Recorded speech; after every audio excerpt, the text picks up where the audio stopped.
চাচি আমাকে একবার বলেছিলেন যে তিনি অন্ধকারে একা থাকতে খুব ভয় পান, তাই তিনি প্রায়ই আমাকে তার ঘরে ডেকে নিয়ে যেতেন। একদিন বাড়িতে আমাদের দুজন ছাড়া আর কেউ ছিল না। হঠাৎ প্রচণ্ড ঝড় বৃষ্টি শুরু হলো। চাচি আমাকে তার ঘরে ডাকলেন। যখন ঘরে ঢুকলাম চাচিকে দেখে আমি চমকে গেলাম, কারণ তিনি অনেক সুন্দর ছোট জামা পরেছিলেন। চাচা তখন কয়েক মাসের জন্য বাইরে গিয়েছিলেন। কাজের খাতিরে চাচি আমাকে একদিন অন্ধকারের অজুহাতে তার ঘরে ডেকেছিলেন।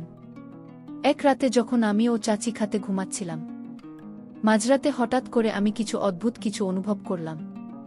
চোখ খুলতেই যা দেখলাম তাতে আমি অবাক হয়ে গেলাম। তারপর চাচি আমাকে দিয়ে জোর করে বাকিটা গল্পটা শোনাচ্ছি। আমার নাম সুজয়। আমি 21 বছর বয়সী। আমার চাচি ছিলেন অনেক সুন্দর আর অনেক ফর্সা, যে কেউ তাকে দেখলে মুগ্ধ হয়ে যাবেন। চাচা ও তার রূপের প্রেমে পড়ে তাকে বিয়ে করেছিলেন। চাচি সবসময় সাজগোজ করে থাকতেন।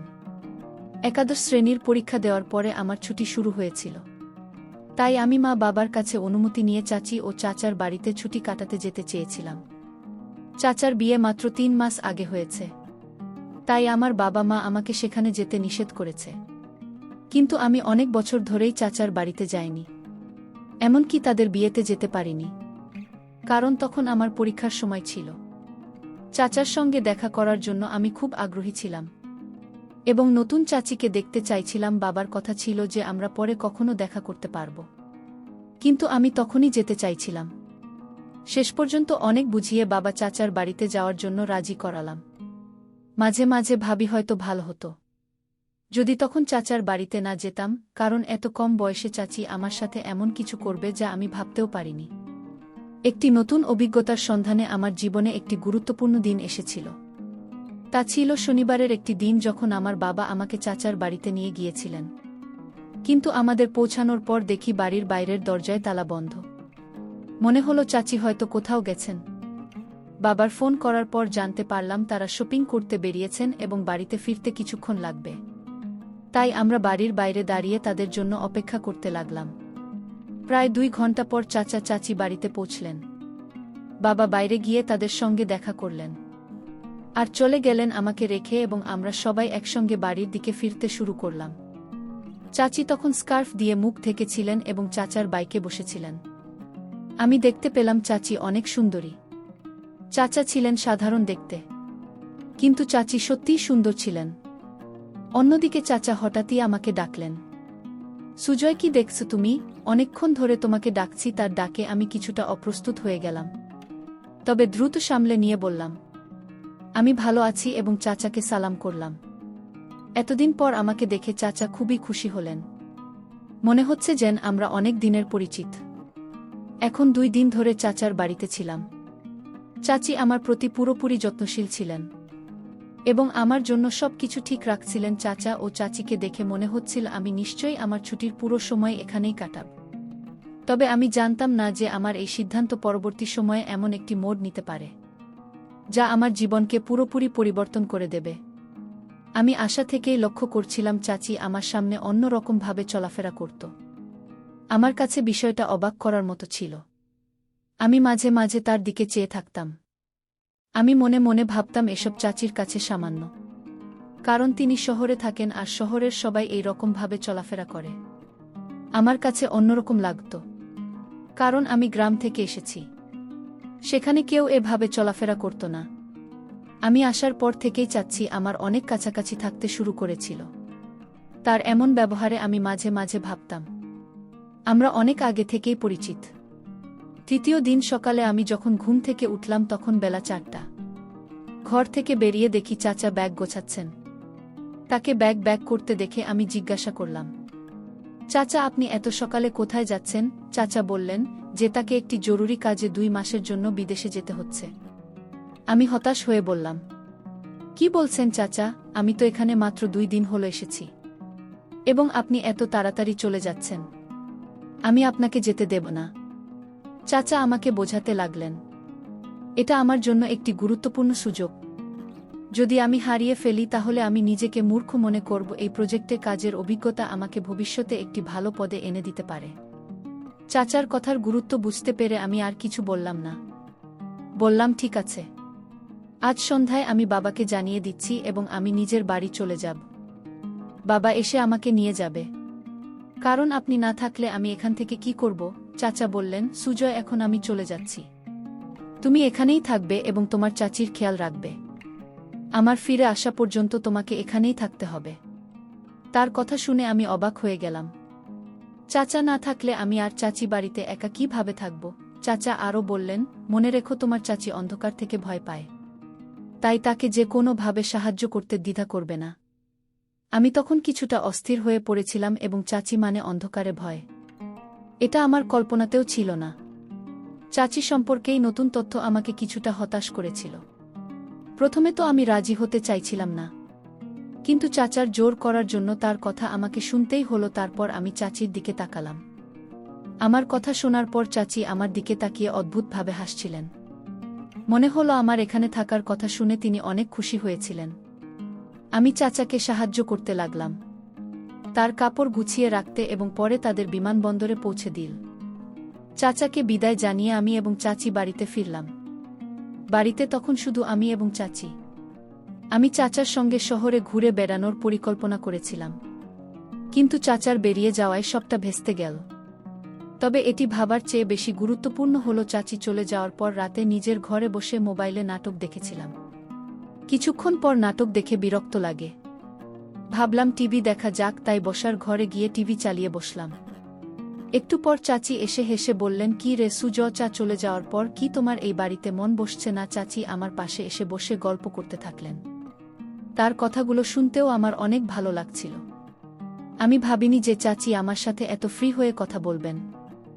একদিন চাচি আমাকে বললেন, চলো বাইরে একটু ঘুরে আসি। চাচি স্কুটি নিয়ে বের হলেন আর চাচি স্কুটি চালাচ্ছেন আর আমি পিছনে বসেছিলাম। এতে চাচি খানিকটা অস্বস্তিতে পড়েন। আমি ঠিক বুঝতে পারছিলাম না এটার মানে কি হতে পারে। বাড়িতে ঢুকে দরজা বন্ধ করার পর হঠাৎ ঘরের সব আলো নিভে গেল, চারপাশে অন্ধকারে ঢেকে গেল। মুহূর্তে আমি তখন চাচির পিছনে দাঁড়িয়েছিলাম। ভয়ে চাচি আমাকে শক্ত করে ধরে ফেললেন। তার এই আচরণে আমি কিছুটা বিস্মিত হয়ে গেলাম। বড় হওয়ার পর এমন অভিজ্ঞতা আগে কখনো হয়নি। বুঝতে না পেরে আমি স্থির হয়ে দাঁড়িয়ে রইলাম এবং তারপর হঠাৎ করে আলো আবার চলে এল। আলো আসতেই তিনি সোজা হয়ে আমাকে ছেড়ে দিয়ে বললেন, মাফ করে দাও, অন্ধকারে আমি ভয় পেয়েছিলাম, এবং মৃদু হাসি দিয়ে তার ঘরে চলে গেলেন। আমি হতভম্ব হয়ে গিয়েছিলাম এবং ভাবছিলাম যেখানে ঠিক হচ্ছে না। কিছু সময় পরে চাচার বলা কথা মনে পড়ল। চাচা বলেছিলেন চাচি অন্ধকারে ভয় পান এবং তোমার দায়িত্ব তার দেখভাল করা। তখন বুঝলাম চাচি আমাকে অন্ধকারের অজুহাত দেখিয়ে জড়িয়ে ধরেছিলেন। রাতের বেলা আমি ঘরে গিয়ে শুয়ে পড়লাম, কিন্তু চাচির কথা বারবার আমার মনে চলে আসছিল। তিনি ছিলেন বেশ আধুনিক আর আমি তো এক গ্রামের ছেলে, তাই তার আচরণগুলো আমার জন্য খুবই অন্যরকম লাগছিল। হয়তো তার কাছে সামান্য ছিল। পরের দিন সকালে উঠে দেখি চাচি রান্নাঘরে চা তৈরি করছেন। তার দিকে তাকাতে কিছুটা অস্বস্তি হচ্ছিল, কারণ তিনি এখনও রাতে রান্না করছিলেন এবং তিনি মনে হয় আমাকে তা ছিল করেছিলেন।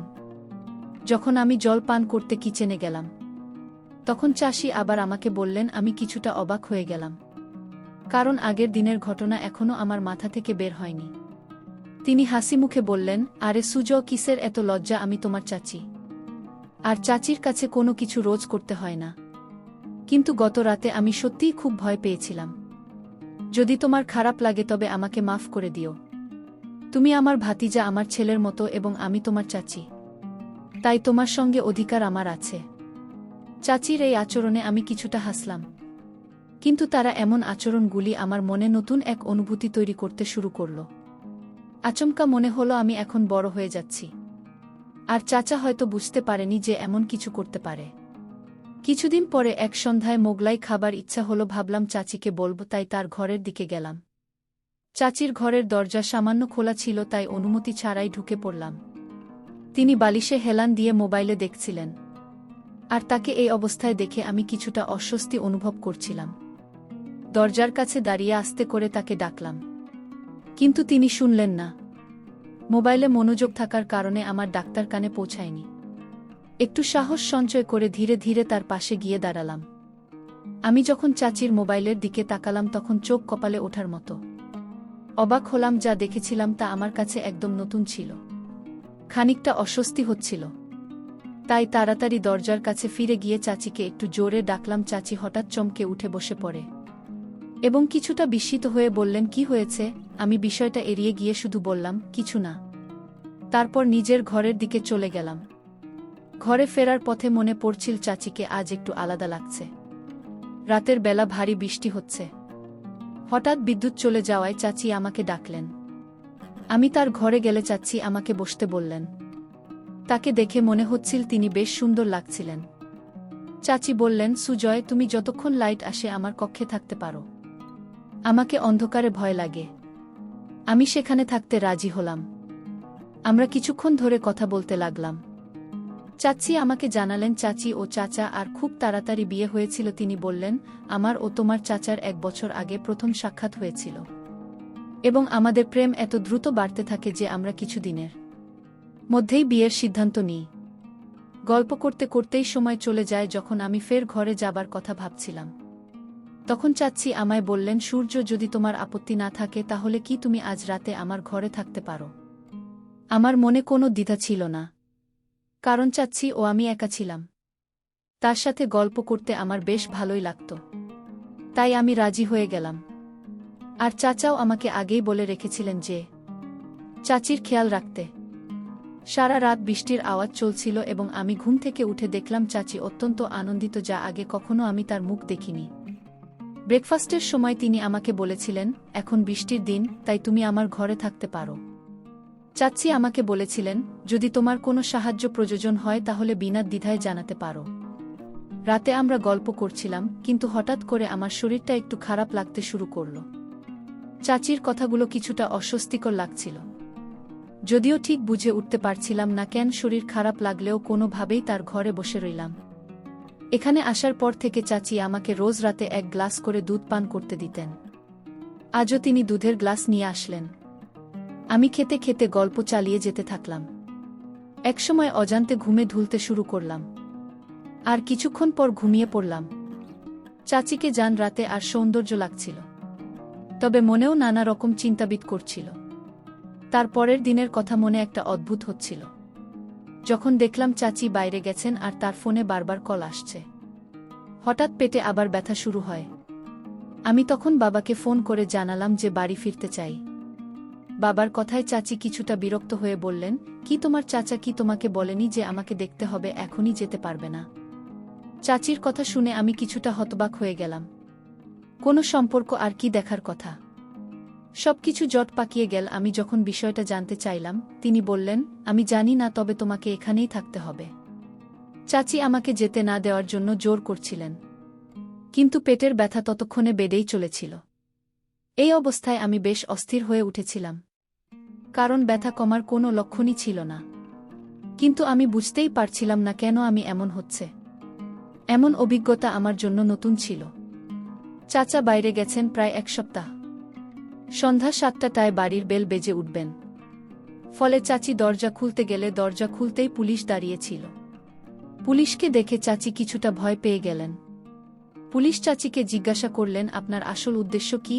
আমি কিছুই বুঝে উঠতে পারছিলাম না।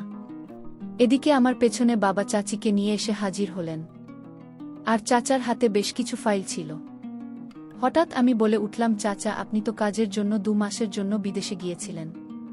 এরপর বাবার দিকে ফিরে জিজ্ঞাসা করলাম, সব কিভাবে ভাবে ঘটছে? বাবা আমাকে জানালেন, যখন তোমাকে এখানে রেখে আসি তখন আমি থানায় গিয়েছিলাম। সেখানে এমন এক মেয়ের সম্পর্কে জানতে পারি, যার খোঁজ আমার সহকর্মীরা করছিল। আমি মেয়েটিকে চিনতে পারিনি, তবে সোশ্যাল মিডিয়ায় চাচার ছবি দেখে বুঝলাম আসলে তোমার চাচার নাম পরিবর্তন করে পরিচয় লুকিয়ে চাচিকে বিয়ে করেছেন। চাচার ফোন কেটে যাওয়ার পরেই বাবার কাছে বিস্ময়কর তথ্য এল, চাচা আর চাচি বেআইনি কাজে জড়িত ছিলেন এবং অন্যদের ফাঁদে ফেলেছিলেন। এভাবে তার টাকা ইনকাম করতেন। আমার সাথে এমনটা ঘটাতে চাইছিল। তখনই বুঝলাম কেন আমার পেটে এত অস্বস্তি ব্যথা হচ্ছিল। চাচা সম্ভবত লুকিয়ে আমাকে এমন কিছু পান করেছিলেন যাতে আমার অস্বাভাবিক লাগছিল, আর চাচি ও তা জানতেন। গত রাতের ঘটনাগুলো মনে করতে শুরু করলাম। মনে হল চাচা আর চাচি সম্পর্কের মূল্য না দিয়ে কেবল দ্রুত টাকা কামানোর মোহে অন্ধ হয়ে গিয়েছিলেন। ধীরে ধীরে বিষয়টি পরিষ্কার হল। কেন চাচা এত দ্রুত এই শহরে উন্নতি করলেন? আমি চাচার আতিথ্য উপভোগ করতে গিয়েছিলাম, কিন্তু তারা আমাকে ধোঁকা দিয়েছেন। বাবা বিষয়টি নিয়ে খোঁজ না করলে হয়তো আমি আরও বিপদে পড়তাম। আজকাল সম্পর্ক, ভালোবাসা, অনুভূতির কোনো মূল্যই নেই। মনে হয় সবাই কেবল নিজের সাথেই চলে। তাই যা এক সময় ছিল এখন আর তা নেই। এই গল্পে প্রিয়জন বা আপনি ছদ্মবেশে থাকা মানুষও ক্ষতি করতে পারে। ফলে এমন কারো প্রতি অন্ধভাবে বিশ্বাস না করে প্রতিটি সম্পর্কে সতর্কতার সাথে পর্যবেক্ষণ করা প্রয়োজন। বন্ধুরা, আজকের গল্পটি কেমন লাগলো তা অবশ্যই কমেন্ট করে জানাতে ভুলবেন না। আর এরকম নতুন নতুন গল্প পেতে চ্যানেলটিকে সাবস্ক্রাইব করে পাশে থাকবেন। ধন্যবাদ।